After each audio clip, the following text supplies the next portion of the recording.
CEOs used to get paid 35, 36 times to the average employee, and they should get paid.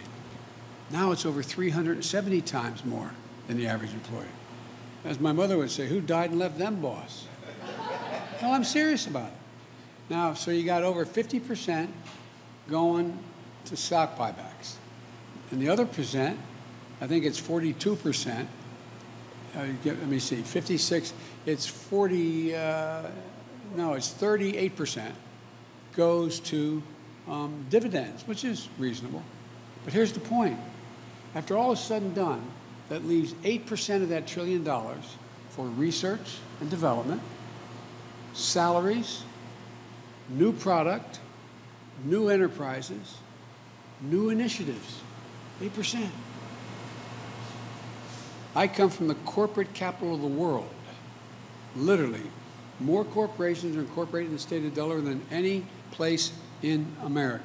Combined, all the rest of the corporate registrations combined don't equal what's in my state. It used to be corporations felt they had responsibilities beyond their taxpayer, beyond their shareholders, and beyond their executives. But what is it now?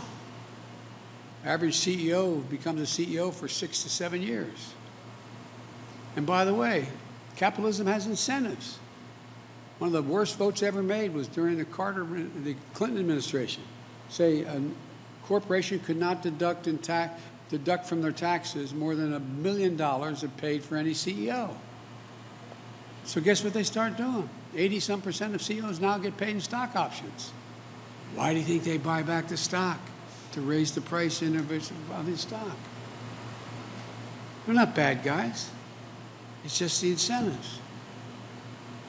So if we just raise the corporate tax to 28%, which is still lower than where it was, I said, between World War I and 2017, that generates $90 billion additional dollars into the Treasury per year. That could put hundreds of thousands of people to work to modernize our roads, our bridges, our ports, our airports, and pay for it. Pay for it. Put people to work to make sure every American has access to high-speed internet so businesses can compete in the 21st century. Kids in every community can get ahead. Another choice. We can ask the top 1% of the taxpayers in America to pay the same tax rate they paid when George W. Bush was president. You know how much that would generate? That generates $13 billion per year, allowing every student in America to go to community college for free. When I was in the last administration that I was part of, Obama-Biden, the president asked me to find out what the major corporate entities thought was the most important thing they needed. We interviewed over 340, I think it's 348 CEOs. You know what they said? Every one of them. A better educated workforce. But they're not spending money to educate the workforce. So imagine what we do. Corporate America benefits with a better educated population. Do you want to give the wealthiest people in America another tax cut? By the way, I don't begrudge them the money they made. Just start paying your fair share, just a little bit. Consequence would help every high school graduate earn an education like students here at Tri-C, one that puts people on a path to good paying jobs and industries of the future. Look, I know you know what's best for America. And by the way, better educated public helps everybody. Look, my plan is the right way to invest, spreading key investments over time so we limit the price pressure. This is the right time to invest when we have historically low interest rates. Investing now with a plan to pay for it, that is fiscally responsible thing to do. Of course, there are critics out there who want to stand still. By the way, some of those critics are the same people who said that money was no object when it came, as I said, to that $2 trillion tax cut that went to the wealthiest 1% of America who hold 30% of all the wealth in the country. But when we need to fix a road or a water system, or help millions of people return to the workforce by helping them afford child care or elder care, or help afford the ability to attend Tri-C, they think that's a bridge too far.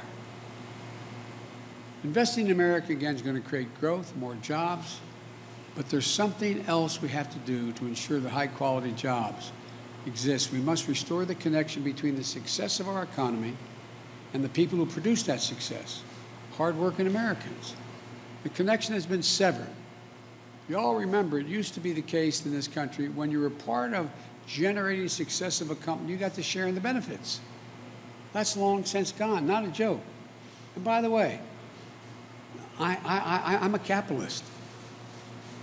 But here's the deal.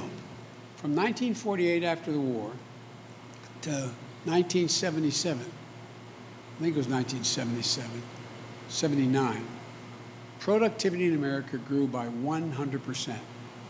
We made more things. Productivity grew. You know what the workers' pay grew?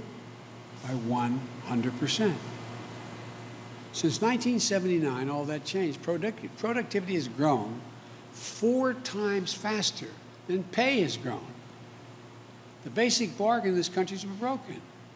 If you work hard and contribute to the success of enterprise, you get to share in success. That's not the case anymore.